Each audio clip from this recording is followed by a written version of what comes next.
Hello and welcome to episode 22 of Big Hoof Energy. I'm your host, Ryan, and as usual, I get to be joined by my co-hosts, Jackson Muniz and Kaylee Shapiro. Jackson, how are you doing today? Doing good, man. Doing good. Happy to be here with y'all. Ready to talk about this Churchill sequence. It's a really fun one. I'm excited for it. It is a fun one. Kaylee, how are you doing? How's New York? You get a week off before heading to Saratoga? Doing well. Yeah, working from home this week, so getting ready for next week. Obviously going to be such a big week. I couldn't be more excited. But yeah, this sequence, pretty tricky one. I thought you could go super skinny if you're trying to, but if you were picking every horse that could win, you would probably end up with, a ticket over $100. So I thought it was a pretty interesting sequence. Well, it's funny you mentioned that. Jackson did end up with a ticket over $100, I believe, but oh no, he didn't. Sorry, I was forced to cut it down, which is probably a good thing, but we'll see. You were forced to cut it down to stay within our budget to keep it reasonable. But hey, if you want to go over your massive ticket at the end, you can do that too. But we're going over the all stakes late pick 5 at Churchill Downs for this Saturday. We were just talking about it, very competitive sequence. We all have our pick 5 tickets that are up on the screen right now. Jackson, actually, you need to change yours because I forgot to do that. So while Jackson does that, we're going to go through the sequence. We're going to start. It starts with race number 7, which is the 1 1/8 Audubon Stakes for 3-year-olds only. Let me adjust this. All right. I'll throw the pick 5 ticket. Oh, no, I won't. All right. Race number 7. We're going a 1 1/8. It's early out here. This is a recording. We don't typically do this, so I may be a little bit off my game. There we go. Thank you, Jackson. All right. I went 1, 2, 4, 5. Jackson went 1, 5, 8. Kaylee went 3, 4, 6, 8. So Jackson will start on the rail with the number 1 Tomasello for Mark Cassie, who seems to have a stranglehold on these 3-year-old turf Colts and Phillies. Yeah, we definitely just put the 7 horse into the winner's circle as we have all but the 7 in here. So if you guys are watching this, single at 7, baby. That's the winner. Yeah, this is an interesting horse. I thought he's done really well since getting away from Gulfstream. He's really stepped up his game. That win at Keeneland was impressive. He took him the whole way. He was pressured. It was a hot pace, especially that second half of the race. And he won that race pretty easily in the end. Came right back and did it a different way, stalking a hot pace this time and just barely getting the job done that day. But again, he was much closer to the pace than the horse coming from the back of the pack. So he's done nothing wrong in his last 2 starts. There's a kind of a lack of speed in this one too. So I feel like he's either going to get the pocket trip or he's going to get the lead in here, which is the trip he wants. They're not going to go as fast as they've gone the last couple times. He just seems like he's supposed to get a nice trip. He's improving. Big question is the Lasix. Lasix is something he has to prove he can run well without, because he did take a step up when he got Lasix for the first time. But I think he's supposed to trip out, and he's improving in the spot. So he's a must-use, in my opinion. Yeah, that was why I included Tomasello on my tickets. I also included the number 2 Discreet Dancer, who finished second to Tomasello last time out. This one has answered the no Lasix questions. Third off the bench for Antonio Sano, just raced at Churchill Downs. Again, in that same race Tomasello is coming out of. I like the running style. Again, there's not a super hot pace in here, but I like his ability to close regardless. And again, yeah, he's kind of proved that he's without Lasix. Third start of the form cycle. I'm hoping for an improvement off those kind of paired up speed figures. Next one we'll go to is the 3, and Kaylee, I'll go out to you as you're using the 3 Scipio on your ticket. Yeah, this horse was actually, I think, pretty much my top pick in here. If I was playing just, a horse that I want to bet to win. This horse is second choice on the morning line. I think there's not a ton of speed in here, like Jackson alluded to. The 1 should be pretty forwardly placed, but I think that the 5 is going to be either on the lead or pressuring that 1 the whole time. So I played against both of those, and I went with this horse who's going to sit likely right off of those 2. This horse finished second to Clock Tower as a 2-year-old back in Del Mar. And we saw Clock Tower come back to win the Paradise Creek last week. And this horse is one of the most exposed horses in the field in terms of, graded stakes races. And he stepped up to grade 1 company last time out, kind of a subpar effort. That was over good turf though.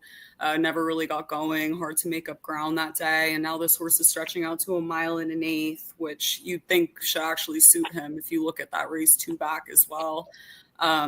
Pedigree suggests it will be no issue. So I thought this one should sit a pretty nice trip, and one I thought is a must use on my ticket. Yeah, I don't disagree. I just kind of had signed the divorce papers with this one after the American Turf almost. I always seem to be on the wrong side of this horse. So I probably am again. On this weekend. Let me take a quick 5-banner off Kaylee's face there so we can see when she speaks as well. But so Scipio definitely deserving to be on the tickets. Yeah. But to Kaylee's class relief. Yeah, I mean the class relief. To Kaylee's point too, his 2 wins came when he was involved early, and with the lack of speed in here and with Louis taking over, kind of think he's supposed to be more forward in here. Just wasn't quite sure. He's been very far back his last couple starts, so we'll see. He has. We'll see. On to number 4, Masoro, who Kaylee you used on your ticket. I also used on mine, so we'll stick with you on this Dale Romans training. Yeah, this one was more so like a bit of a price I wanted to include. That's more so of a pedigree play. This horse is a half to Bleecker Street, multiple graded stakes winner. I'm sure you guys all know, who went pretty much undefeated until her last start in the Grade 1 Diana. This horse improved a ton. That horse, Bleecker Street, improved a ton stretching out. Obviously was always good, but really hit her peak going 1.25 miles. So you'd imagine that this one, especially with the Not This Time influence, will absolutely love the stretch out and distance as well. Made up a ton of ground over good turf at Keeneland, going 1 mile last time out, which I thought was pretty notable. So just a bit of a wild card that I wanted to include. Definitely. I said I saw it pretty similar. Obviously going off Lasix, but I don't think that's going to be too much of a question. Again, you mentioned it, half to Bleecker Street, which I like to see. Obviously Not This Time can kind of handle whatever they're on. And second start off the bench for Dale Romans. He doesn't typically, win first off the bench. So to see the horse do something that the trainer isn't typically known for is something I like to see. So Masoro made it onto my ticket as well. Then to the number 5, who I believe Jackson used, as well as myself. Charlie's to blame. Jackson, I'll throw it out to you. What'd you like about this one? Yeah, I really, really thought about singling this horse. I like him a lot. I liked him quite a bit last time too. And the Jeff Ruby Stakes was just a suicidal pace. I mean, they went. I'm not a big fractions guy because I don't think they matter as much, but they went sub 23 to the first quarter there, going mile and 8. They never, ever, ever do that. And they were just flying. The race completely fell apart. Don't want to be too harsh for that race. I mean, too bad he beat Test Score on the grass. We know how good Test Score is. So, and there's a lack of speed in here. He's going to be in front. He's got Rosario. Rosario on the lead is very, very tough to beat when he gets a horse in the groove. So just hoping to send him out of there. Hoping he gets back those good efforts 2 and 3 back. And we'll see what he's got in the stretch. But I think he's very, very tough because he's going to be the lone speed in this race. Yeah, he does look like lone speed. All the points you mentioned are why he's on my ticket. I have him as an A. I don't know that I would have. I was going to single him, but I can certainly see where you're coming from because Joel on the lead, routing on turf is always a danger. Actually, routing anywhere. If he's on the lead, that's a problem for most people. Next horse we'll talk about is number 6, World Beater. Last one at Churchill Downs on Derby weekend. Kaylee, you have this one on your ticket. What do you like about World Beater here? Yeah, this was another one along with the 4. I mean, I was kind of looking for horses that made a bit of sense. Obviously, I'm playing against the 1 and the 5, so I'm looking for some horses that can come from a little bit off the pace. I thought the last race that this horse ran to break his maiden was, pretty decent, stacks up nice against this field. He's the only horse that's faced older out of this entire field. So that's definitely something that stands out. Obviously hasn't faced winners yet. So surely hasn't faced graded stakes company stakes company. But I thought, facing older, 81 buyer speed figure coming from off the pace stacks up pretty nicely and wouldn't be a surprise. So I wanted to include this one as well. Definitely. Won really nicely last time out. And has taken a huge step up since trying turf. So I like it. The 7 is going to be the winner of this race, as Jackson mentioned, the only horse that we have not talked about and we don't have on any of our tickets. Jackson, do you have anything on this one? Yeah, I should mention, I do think he's kind of the wild card of this race and why I didn't single the 5, because he did go the lead last time. And that was his best effort by far he's ever run. And now he gets Frankie Dettori, who's been aggressive all year long. So this could be the wild card that really speeds up the pace in this spot. I don't think he can win, but he definitely is a big key to this race. I agree. Jackson, I'll stick with you and then go to Kaylee as the number 8 early adopters on both of your tickets as well. Yeah, he was a tough call for me because he was not good at Tampa Bay, and then came back at Keeneland. I was completely against him. He took all the money in the world. He did not get a good trip. He was super wide the whole way, and he found a way to win that race. And he did it impressively. So I kind of had to get him on my tickets here. He seems like the best closer in this race. He can take another step forward as well. He's not really a standout by any means on figures or anything. I just think he's one that's improving and has the best kick. So I wanted to put him on my tickets. Kaylee, what about you? Yeah, I completely agree. I mean, you bring up the 7 that, I mean, we talked about how the 1 and the 5 are likely to be up front, and the 7 kind of is a wild card in terms of the pace scenario, which is another reason I wanted to include the 8. So yeah, I mean, I included this horse mostly to protect myself. Obviously, Chad Brown, very dangerous in these types of spots, but also this horse ran into, off turf and yielding turf in one effort. I tossed that. That's the only graded stakes. And then the 2 listed stakes, I mean, we're going a mile. Clearly the horse really improved stretching out last time out. And an allowance race at Keeneland is pretty comparable to a listed stakes race at a lot of other tracks. So yeah, I definitely wanted to include this one as really the only closer on my ticket. Yeah, no doubt. Early adopter won nicely last time out. I didn't include this one on my ticket just because I thought he was going to be a little bit overbet, but he's certainly a huge threat to win it in what is a difficult sequence. So that's the first leg. We talked about genuinely every horse in the race because we had every horse except for your winner, which is the number 7, King of Ashes. But I went 1, 2, 4, 5. Jackson went 1, 5, 8. And Kaylee went 3, 4, 6, 8. We'll move on now to race number 8, the Shawnee Stakes, going a mile and a 16th for 4-year-olds, fillies and mares, 4-year-olds and upward. Goodness, I'm losing it. I went with the 3, 7. Jackson went with the 4 as I'm waiting for it to scroll across the bottom. And then Kaylee went with 3, 6, 7. So we'll start with Jackson, we'll start with the number 1. Where's my ring? Because she ends up here after scratching out of a couple spots out west.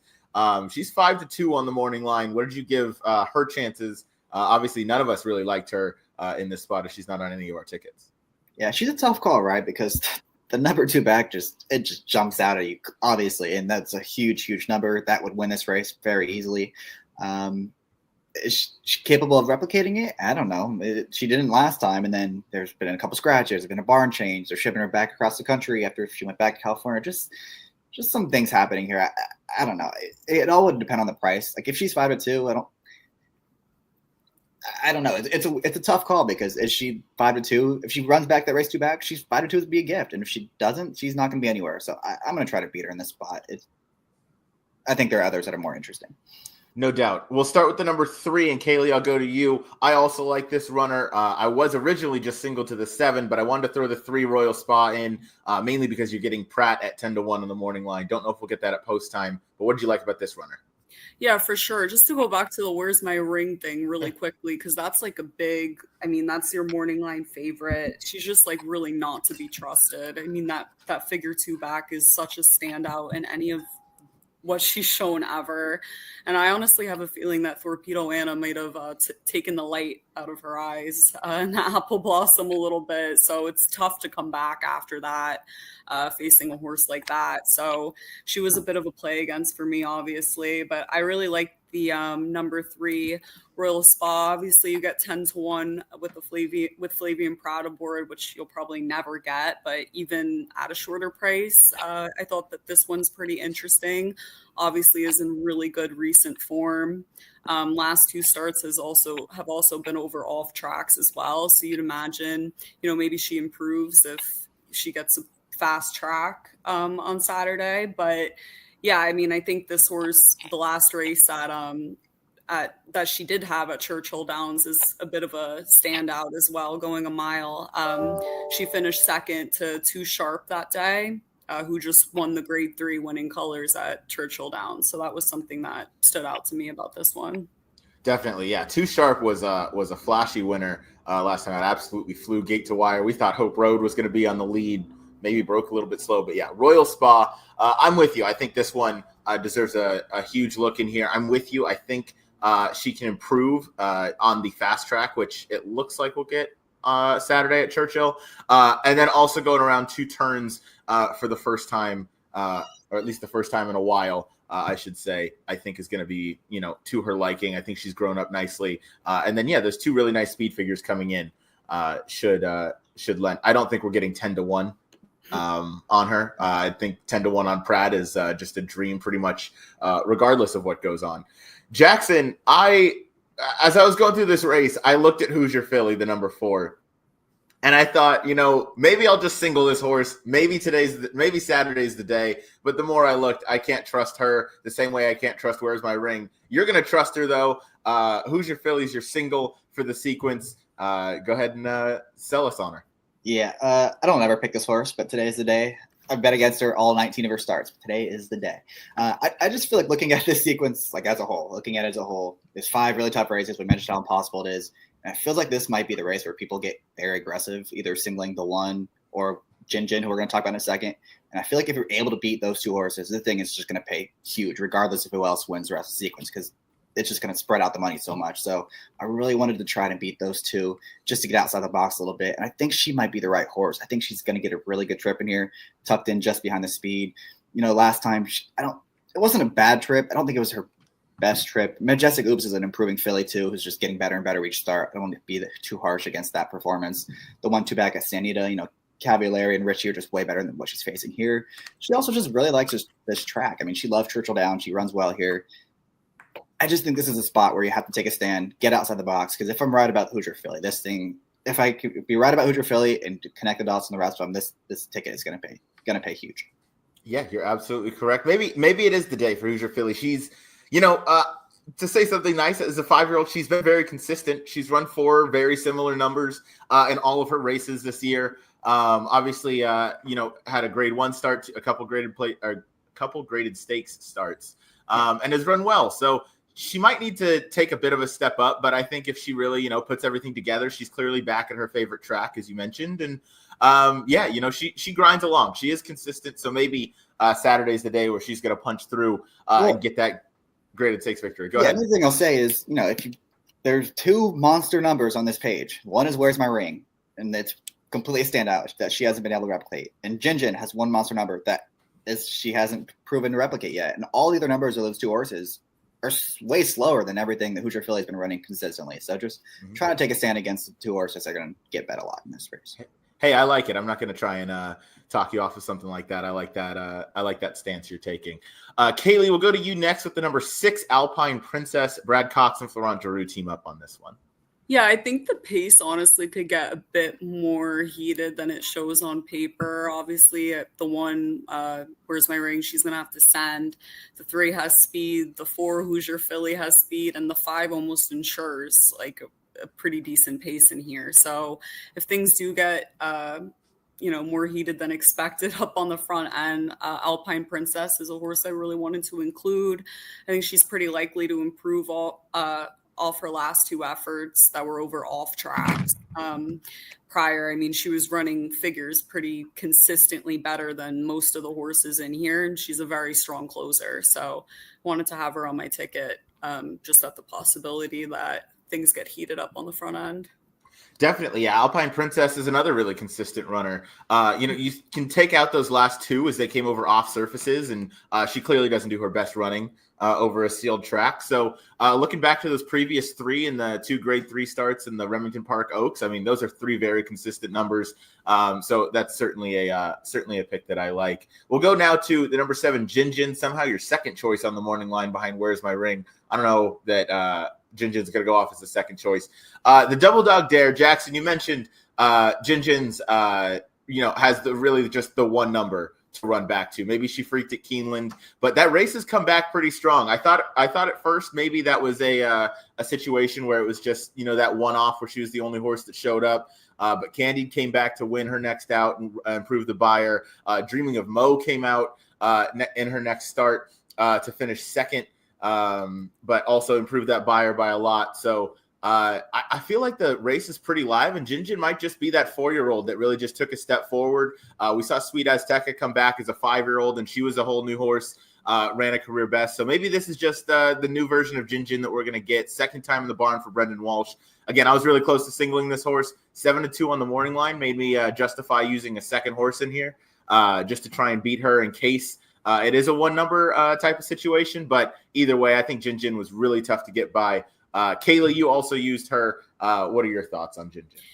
Yeah, I think that people might think that the double dog dare effort is pretty deceiving, like on paper. I mean, just FYI, her biggest threat in that race was pulled up out of the race. So obviously she naturally had an advantage when that happened, up on the front end, and kind of just drew off that day. But you still have to take it pretty seriously if you read in between the lines. I mean, she obviously was benched after the Oaks. They tried to bring her back in January as a 4-year-old, and first effort off a really long layoff, she ran very poorly, and then switches into the Brendan Walsh farm, who clearly took a little bit of time figuring her out, and then debuted her in a grade 3 at Keeneland, in which she won with the huge figure. So you really have to imagine that he figured something out with this horse, or there was something off with her that they've resolved. So I don't think that's I'm not saying she's going to win and it's going to be with the same figure and she'll run back the same, but I think you'll see a pretty good effort from her on Saturday, and obviously one that I really wanted to include just given that. But yeah, I mean, she's one in a few she's one that's probably going to sit right off of, your main speed in here and sit a really nice trip. So I think she's the one to beat. I agree. And, I'm sure if you look back at the race for Jin, you mentioned that just FYI was her main threat and was eventually pulled up out of that race. But going a mile and 16th at Keeneland, you can say, she sat a very nice trip that day, all things considered. It's a mile and a 16th, and she was forward. That typically goes well for those runners on dirt with that short stretch at Keeneland. But again, I think just the way she did it, and then the runners that have come out of that race to also run really well, I think it flatters the form. So going the extra half furlong doesn't bother me much at all. Candied. Yeah, exactly. Candy came back and ran really well, and she would be a deserving favorite in here if she was running in this race. Jin's obviously got a lot to prove. I'm hoping we don't get too much of a shorter price on Jin than 7-2. Anything under 5-2, and I don't think the value is going to be there, considering she still does have to, back up that performance. But it's probably only going to take around a 92 to beat this field, if I had to guess. So. Certainly one that I think warrants respect. And Brendan Walsh seems to have this filly figured out in her 4-year-old season. That's race number 8. Race number eight, the Shawnee Stakes. Oh, they're not going an extra half furlong. They are just going the mile and a 16th. Sorry, I don't know what I'm talking about. But we'll move on to race number 9, the Arlington Stakes, grade 3, going a mile and a 16th, 4-year-old and upwards on the turf. I went, where am I here? I went 2, 4, 8, 9. Jackson went 2, 4, 5, 6, 7. Kaylee went 5, 8. So the number 1 is your winner. Maybe 1, 3. If you just use those two, appear to be your winners in this race, as we've again used basically the entire field. But again, I think that just speaks to how deep and competitive this sequence is. We'll start with the 2, Jackson, at you. Cameo Performance, a horse that I also like and had to include on the ticket. I wanted to give this one more chance after running 8th in the Turf Classic, but that was a weirdly run race. And then go ahead and touch on why you like Cameo Performance here. Yeah, you see how spread I am in this race. My big opinion is the favorites don't have any edge over this field, so I wanted to just try to get by them, get something more of a price in here. So 2 is one I'm going to use. There's a lot of hype. I remember there's a lot of hype about this horse going in the Turf Classic. He didn't run, obviously, but he's paired up the Buyer Tops now. He's an improving 4-year-old. He might get a good setup in here too. There's a decent amount of speed. Should save a lot of ground. Ben Curtis is riding really well this year, so he's one I'm going to use just because I think he can take a step forward. Yeah, going to save ground. We spoke with, I think it was Andy Serling on our show as we spoke about this race, the Turf Classic going into Churchill Downs. And it was those outside runners in the Minis Classic when they took the rails down. Those are horses that you want back. Spirit of St. Louis was one of them. Spirit of St. Louis obviously came back to win the Turf Classic.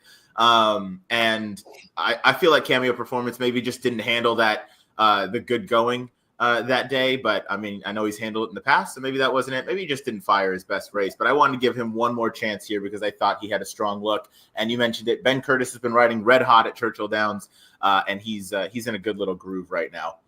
We'll go. We should mention that we haven't mentioned yet. It's supposed to pour Friday, so they're going to be getting the ground on Saturday as well. Oh, good. Okay. Well, thank you. I did not look at the weather forecast. Saturday is sunny. Saturday is sunny and 75. Great. It is supposed to pour Friday. Well, they seem to have figured their turf course out, so I think it drains pretty well. So we'll hope for, but yeah, that's a good shout. There's probably going to be a little bit of give in the ground. We'll go to the number 4 Hershey for Helen Pitts, Edgar Morales. What'd you like about this runner, Jackson? One I also included on my ticket.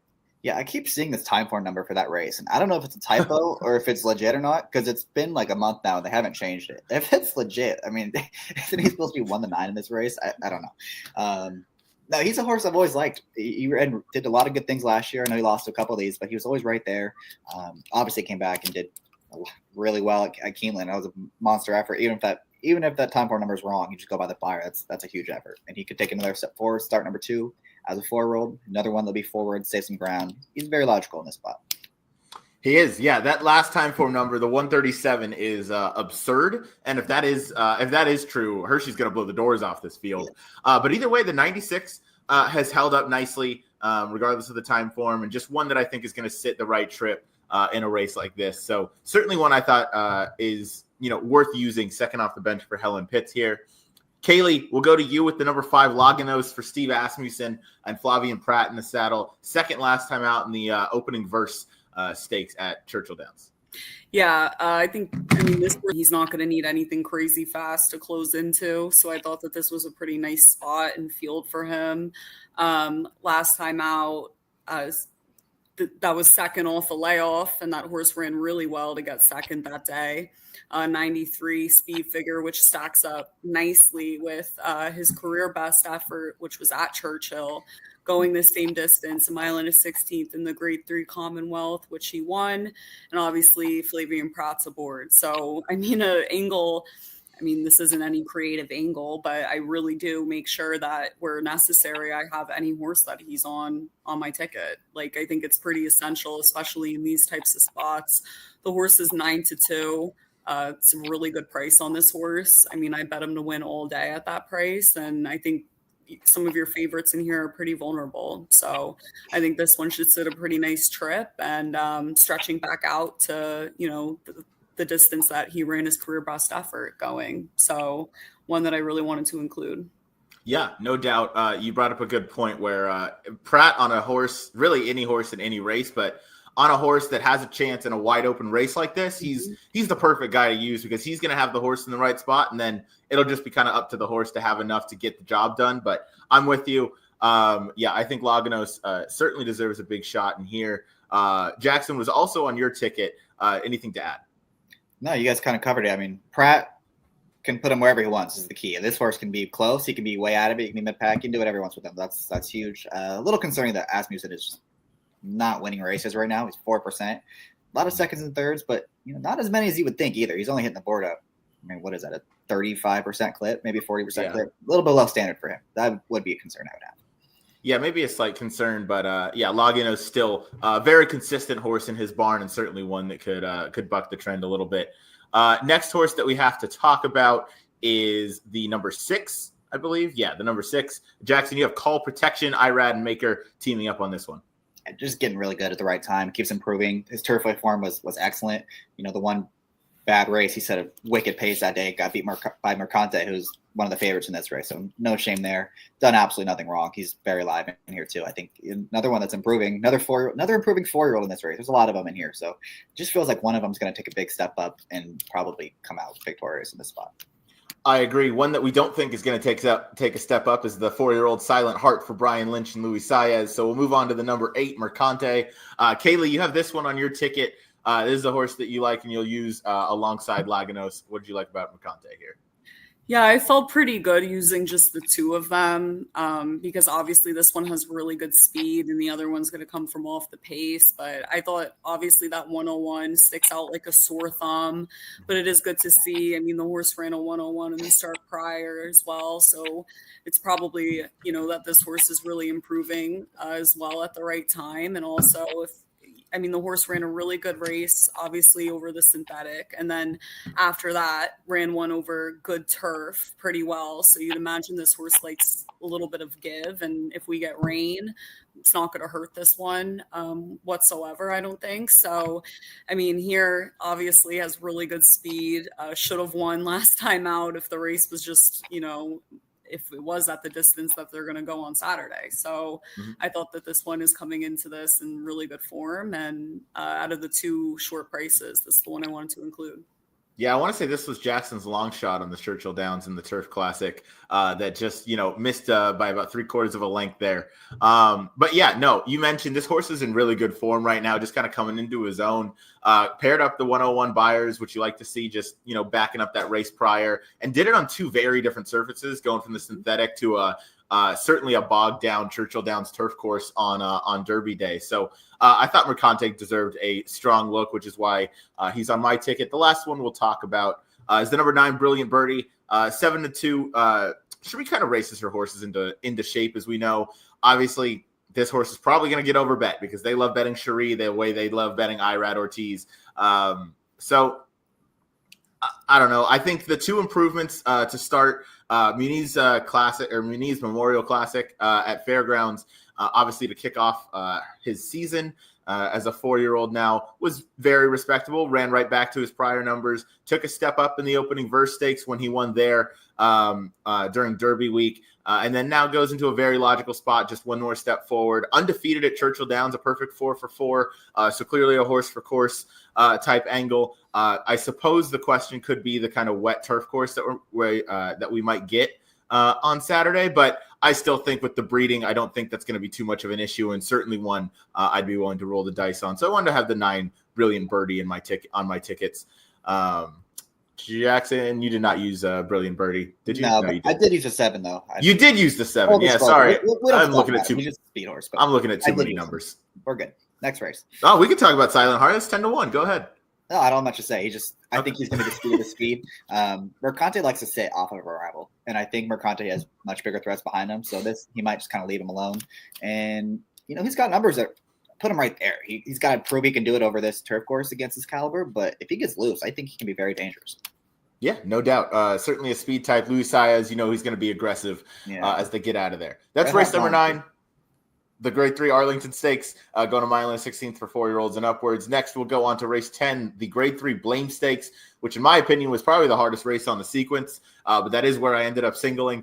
I singled the 8. Jackson used the 3, 6, 8. Kaylee went 6, 7, 8. So we're going to start with the number 3. Well, first we got to mention Jackson. Is this rail horse? This rail horse is going to win by 10, right? Yeah, I just got a call from our boy Shane. Apparently, I'm getting them out, so I got to book my flight to Louisville pretty soon. I saw that the other day. That was pretty great. The 3 Antiquarian is on your ticket, Jackson. I really like this pick. This is one I considered pretty heavily in my construction here. I just thought this was kind of the horse that could take a huge step up in the spot. I ended up singling elsewhere, but go ahead and tell me why you love Antiquarian. Yeah, I've always been a big fan of this horse. I liked him a lot last year in Louisiana Derby. He had a tough trip and ran well after breaking through the gate before. And then I loved him, Peter Pan, cashing him that day at almost 6-1. Ran fine in the Belmont. Nothing wrong with that. He was super wide the whole time. I just really like the comeback race. I mean, he came back at 7 furlongs. That's way too short for him. Got the job done. It was a career best effort, and did it the right way. Then Shaq Diesel came back last week. I think he won a stakes race. I want to say it's kind of validated that form. And again, anytime the horses come back as a 4-year-old, they take that step forward, and they're doing it at a distance that is way shorter than he prefers. I just think we might see a really, really big effort out of this one. He's 15-1. He's got tactical speed to stay close. I like this horse quite a bit. I'm going to definitely use him on my tickets, and I'll have a win bet on him as well. Yeah, no doubt. This is certainly a big threat just on the kind of X factor where he could step up. They've always thought highly of this horse. And how about the purchase price for what the stud fee was for Preservation? Is $5,000 stud fee, sold for $250,000. So that's significant. You also have the Kentucky Derby winner in this race, but no love to him by any of us on the screen right now. But obviously, second off the bench, I like to see him come back in that Lake Ochita at Oaklawn Park. Matt Dinnerman, when he was on with us, he was talking about how exciting it was to watch him run such a valiant effort and come back. And obviously, a horse that a lot of people are fans of. Very easy to root for. Yeah, very easy to root for. You said Yeah. You do. You said it well. Number 6, Hall of Fame, Kaylee. I'll go out to you as you included this horse on your tickets, and then Jackson, I'll swing to you next. I mean, the 6, the 7, this is a loaded field. And first of all, probably a really fast pace. I think the 6 and a lot of good horses in here. Obviously, we talked about Antiquarian, the Derby winner. But really, I believe that the 6, the 7, and the 8 are a notch above the rest of the field just in general. I mean, the 6 obviously ran Hall of Fame, ran second to Fierceness last time out. Fierceness set a track record that day, coming out of an extremely strong race, has really good speed, but obviously, has proved that he has endurance as well to carry it through. I think that he's going to be very dangerous here. 8-1 on the morning line is an incredible price on this horse. I mean, he literally just finished, third to Fierceness that day. In the Ali Sheba. And then I also included the 7 Most Wanted, who, finished second to Fierceness that day in the Ali Sheba. So both of these horses have really good speed and I think are a notch above the rest. So I wanted to have both of those on my ticket, the 6 and the 7. Yeah, I don't entirely disagree with you there. Hall of Fame and Most Wanted, obviously coming out of, I would say, the most talented race where you had Fierceness set the track record, as you mentioned. Jackson, anything to add on the 6 Hall of Fame and why you didn't also use the 7? Yeah, definitely want the 6. I wonder if you'll get 8-1 on him. That seems a little too high for a horse that's put up 4 straight 100 buyers. But he's a must-use. I think he'll get a better trip than he did last time when Most Wanted kind of got away. And the biggest thing for him is I was always concerned about the no Lasix thing because that was a big issue for him as a 3-year-old. He finally proved he can still run very well without it. So that was the big key for him last time. As far as Most Wanted, he's obviously very talented. I wonder what kind of trip he's going to get in here because there's a lot more speed than he's seen in his last couple starts. Banishing goes outside is not going to let him get away. We know that. And again, he ran really well last time. He just got the easiest lead of all time, and he ran very well. He did what he was supposed to do with it, but I just think he's got a much tougher time of it today. And you look back at that race at Churchill last year when he faced a little bit of pressure. He didn't run nearly as well. So I think he's worth trying to beat at a short price. Yeah, I agree. I like the point on Hall of Fame. I think that one answered the no Lasix questions, as you mentioned, which we talked about last time we covered this race. So that was good to see. Most Wanted, obviously, going to be a pace presence. And I ended up singling the number 8, Banishing, Flavien Prat in the saddle for David Jacobson. This is just kind of what we were talking about in that last race, just a wide open race where any of these horses can win. So I'm going to take Flavien Prat on a horse that's going to have some good outside speed, should just be kind of stalking the pace. Pratt's going to have him placed perfectly. I don't really have a doubt about that. And Banishing's 2-turn races have arguably been better than his 1-turn races. Those 3 straight at Oaklawn in the Razorback Oaklawn Mile and the Oaklawn Handicap were fantastic. Obviously lost the Oaklawn Handicap to First Mission and then lost in the Razorback to Alexander Helios. But those races were really good. Was up on some hot paces both of those times and just seems to be really just a consistent horse, whether you have him at 7 furlongs or around 2 turns. He just always seems to run his A race. So certainly one that I want back. He just came out of the Grade 1 Churchill Downs at Churchill Downs, obviously, on Derby Day, running second by a neck. That was a huge race that he ran. That Churchill Downs stake was awesome, to say the least. There's going to be so many runners coming out of there that are going to go to the Met Mile. Nisos runs this weekend, who finished in 3rd. Actually, they dead heated for 2nd.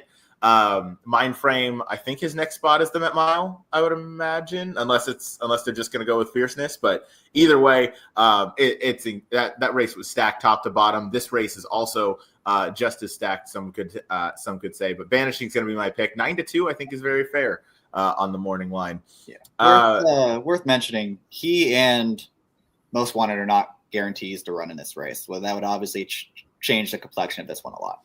No doubt. Is Banishing cross-entered? Banishing may run in the Met Mile next week. Oh. He said he may wait for that. He also said he may run in both. So we'll see. How about that? I mean, quickly before. Yeah. A horse that I'm excited to use in some trifecta keys if the price allows. 3-1 may be a little too short, but Post Time is just the ultra consistent horse. No matter where he runs, no matter the distance, no matter the surface condition, this horse is 16 for 16 in the try. 10 of those being victories. Post Time, just ultra consistent horse for Brittany Russell, Sheldon Russell teaming up here. So 3-1 on the morning line is a tad short, but again, I get it. Just ultra consistent type who always shows up, but doesn't always run those top 100 buyers. But on his best day, he can certainly win. Yeah, definitely. I mean, just wanted to go back to banishing as well and the cross-entered stuff, because I wanted to know, obviously, most wanted is cross-entered for the first Churchill Downs. If he ends up going there, I'd probably just use the 6 and the 8 here. Banishing hasn't been confirmed in any way for the Met Mile, right. So I imagine if he does run in it, he's going to be in both. But yeah, I mean, banishing, if he does go here, that's the single of the sequence, in my opinion. I know Ryan singled him, so obviously you agree. But this horse, I mean, no matter what you put in front of him, he runs so well. It's just, I mean, I don't know how this horse comes from last to finish second in the Churchill Downs. He's won from off the pace. He's run really good races up on the lead. Yeah, this horse is just ultra consistent. And I mean, one I have on my ticket as well. So just wanted to add to that. Yeah, without a doubt. And Jackson doesn't have the 9. Sorry, I'm trying to read these tickets right now, and I'm all over the place. So that's race number 10. Yeah, race number 10, the Grade 3 Blame Stakes. We'll move on now to our last race in the sequence. It's race number 11. It's the Grade 3 Regret Stakes. We're going a mile and an eighth for the 3-year-old fillies on the turf. I went with the 2-5. Jackson went 4-6-9. Kaylee went with the 7. So we're all pretty spread out again. I'll start with the number 2 here for a good time. Brendan Walsh, Irad Ortiz team up for Flying Dutchman Stables. I just like the way this horse won last time. It looked like maybe this horse is just rounding into some good form. Obviously, the mile and an eighth off-track effort at Keeneland is where she broke her maiden, but then stepped right back on turf and just seems to be the improving type. So by Justify, obviously they've done fantastic on the turf, has a nice post position here, has the ability to be a little more forward. So I think if this race, maybe is a little bit slower up top, she can sit pretty close. But if they speed things up, she can sit and come from well off of it. So obviously has to answer that no Lasix question, but Brendan Walsh, Irad Ortiz at 6-1. That's a risk and a gamble I'd be willing to take. So I wanted to have here for a good time on my tickets. Next one I'll go to is the number 4 to you, Jackson, Fixin' to Be for Rusty Arnold and Johnny V. Is this the horse that we were saying Rusty Arnold doesn't win off the layoff and then he immediately did that? No? Okay. No, that was Preakness Day. But this is... Oh, you're right. You raise a good point. Well, that wasn't really. It was kind of a layoff. I just think this race, again, looking at the sequence as a whole, all the money is going to funnel through Classic Q and Lush Lips. The mass majority of the tickets are going to be running through those two. And if you can get outside of those two, this thing is going to pay huge. I don't think those horses are, big standouts or anything. So I'm gonna try a couple others. Fixin' to Be. I don't know how this horse won last time. I remember I bet the horse that got second. They're just crawling on an easy lead. This horse came from dead last and somehow got there, outkicked those horses home. I was very impressed with that effort.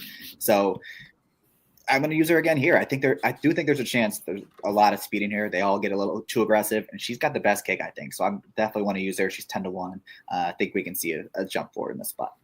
Yeah, I think you absolutely can see a progression off that last effort for Rusty Arnold as he's going second off of the brief layoff, but second off a layoff line nonetheless. But yeah, you mentioned it closed really well last time into a pace that pretty much held together, all things considered. Next one I'll talk about is the number 5, and then we'll go to you, Kaylee, with your single for the sequence in the 7 Lush Lips. I went with the 5 Classic Q, Mark Cassie. This one tried older last time out and blew the doors off of them. Obviously was on Lasix for that day. Her only 2 wins have come on Lasix, but has run really well without them. So that's not too much of a concern for me, although I get it if that gives you, cause for pause. But I think this is kind of that third filly in the Mark Cassie 3-year-old barn, behind Nitrogen, behind Vixen. I think this is the one that's also kind of coming into her own, maybe a little bit later on than those other 2, but she seems to be developing and progressing really well. So I want to take one more chance with her here. She's also a versatile type who can kind of, be up on the pace or come from off of it. And Jose's going to have this one placed really well. So I thought 2-5 I could kind of lock up and move on out of this race. But Kaylee, you're a big fan of Lush Lips, the number 7 for Brendan Walsh, Flavian Pratt in the irons. This one was chasing a slow pace behind Nitrogen last time out, but still managed to kind of close late. even though she ended up being, 3 lengths back. But Nitrogen would be 1-9 in here. There's no Nitrogens in this field. So you think Lush Lips is better than these, or why do you like her today? Yeah, she's going to get a ton of class relief. Obviously, after that Edgewood, she finished second to Nitrogen, coming from further behind, like you just said. The other two that were Nitrogen and the other one that was in the top 3, they were forwardly placed in that race. And this one should really like the mile in the 8th distance. I think stretching out, obviously, as a closer, it's going to help this one out a bit. And Nitrogen is a beast. So like you said, if she was in this race, she'd be 1-9. This one came, I think close enough to actually, I think this one is probably going to go off as the favorite. I thought that the morning line favorite was a bit vulnerable. The number 5 has never won without Lasix, and comes from a sprinting family. So I definitely wanted to go with the 7 here. I've been trying to get this one home for a while now, so I figured I'd just go all out and single her in a spot where she stacks up pretty nicely against the entire field. The only one that really scared me was the 8 in here, but I think Lush Lips has, good enough speed to get involved early, and she can also close. So she's a bit versatile. She can. She's certainly the versatile type. Lush Lips is one that definitely, scares me in this sequence. She in my opinion, will also go off favored at post time because I think it's deserving, and you have the connections as well. But off that last effort, losing to Nitrogen again, Nitrogen would be odds on in this field. Jackson, you're using the number 6. Totally justified. Justify this pick for us.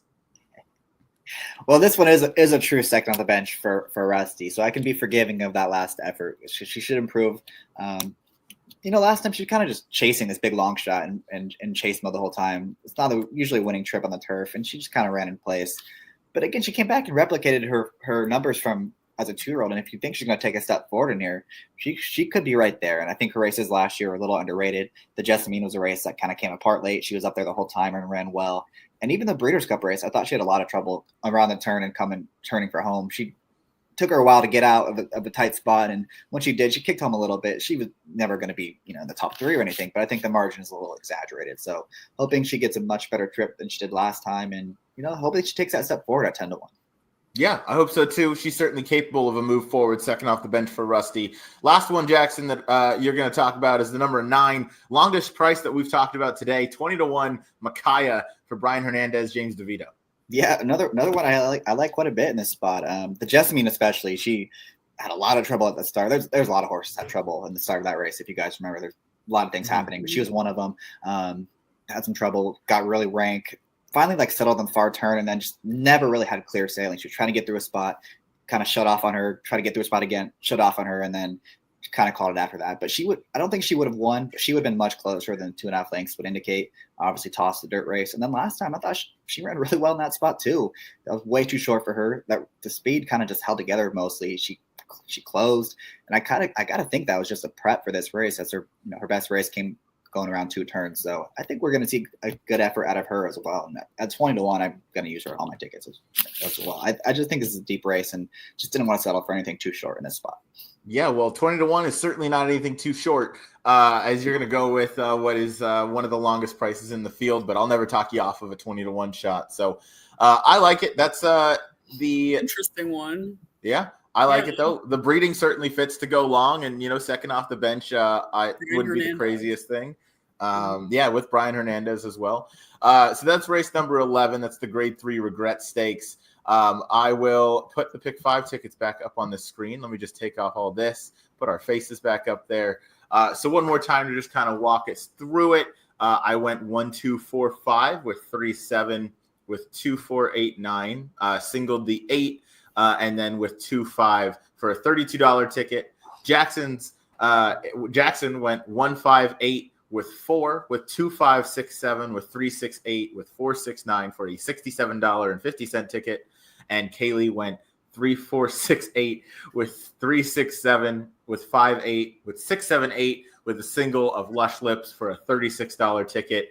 I like it. I don't think the 3 of us, not even 2 of us, can hit at the same ticket. So, again, if you're listening, make sure you single the 7 to start this sequence, because that is the one horse that we don't have on any of our tickets in there. But other than that, I like everybody's ticket construction. I have no notes on that. Normally I don't think Jackson did either. Jackson normally clowns me for something. So the fact that we got through a show and I didn't have to deal with that's always good. But this is a very difficult. The one thing I could say is the one you already mentioned. I won't mention it again.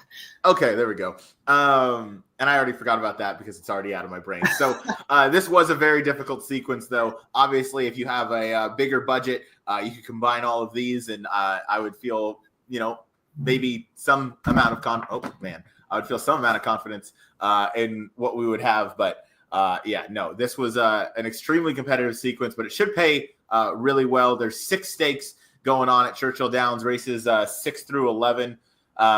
So if you want to play the pick 6, we didn't really cover that race, and we're not going to, but it would still be good to look into. It's always good to have those high quality runners showing up, and this is by far the best card of the weekend as we ramp up for the Belmont Stakes Festival.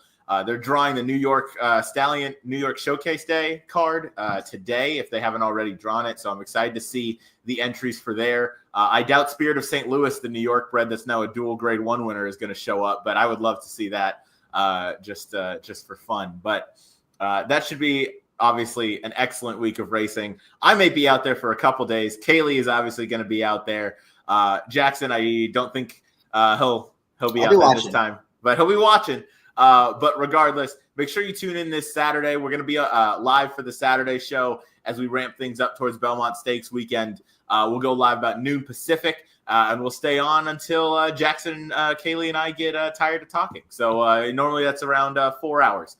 But it'll be a ton of fun, as it always is. We'll have live racing. We'll have live betting strategy, live handicapping, and that'll be a blast, as it always is. So thank you, everybody, for watching. One more time with the Pick 5 tickets. We'll be back again Saturday as we get into the Saturday show and all the live racing that takes place this weekend. Everybody have a good one. I've been your host, Ryan, Jackson, and Kaylee. Thank you.